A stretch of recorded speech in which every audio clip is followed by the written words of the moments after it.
Hi friends, welcome to my channel.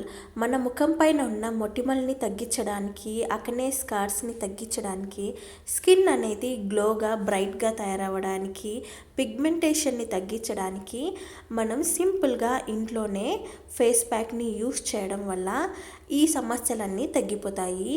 ఈ ప్యాక్ని మనము వారంలో 2 సార్లు యూస్ చేయడం వల్ల మన స్కిన్ పైన ఉన్న మొటిమలు తగ్గిపోయి స్కిన్ అనేది గ్లోగా తయారవుతుంది. ఇది ఎలా తయారు చేసుకోవాలో చూద్దాము. దానికి మనకు కావాల్సింది వేపాకు పొడి.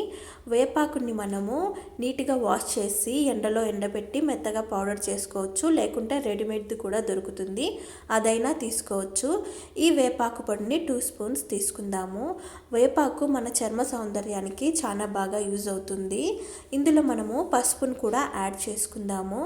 పసుపు మన స్కిన్కి యాంటీసెప్టిక్ లాగా, యాంటీ బ్యాక్టీరియల్ లాగా పనిచేసి స్కిన్ పైన ఉన్న మొటిమల్ని, పిగ్మెంటేషన్ని తగ్గించడంలో బాగా యూజ్ అవుతుంది. ఇప్పుడు ఇందులో మనము శనగపిండిని కూడా యాడ్ చేసుకుందాము. శనగపిండి స్కిన్ గ్లోకి బాగా యూజ్ అవుతుంది. ఈ మొత్తాన్ని మనము పెరుగు వేసుకొని బాగా కలుపుకోవాలి. ఈ ప్యాక్ని మనము బాగా కలుపుకొని మన ఫేస్కి అప్లై చేసుకోవడం వల్ల మన ముఖం పైన ఉన్న మొటిమలు తగ్గుతాయి, పిగ్మెంటేషన్ తగ్గి మన చర్మం అనేది తెల్లగా మెరిసిపోతుంది. పింపుల్స్ కూడా మనకు ఒక యూజ్లోనే తగ్గడం తెలుస్తుంది. ఈ వీడియో కనుక మీకు నచ్చినట్లయితే లైక్ చేయండి, షేర్ చేయండి. ఇలాంటి మరిన్ని వీడియోల కోసం మన ఛానల్ని సబ్స్క్రైబ్ చేసుకోండి. Thank you for watching.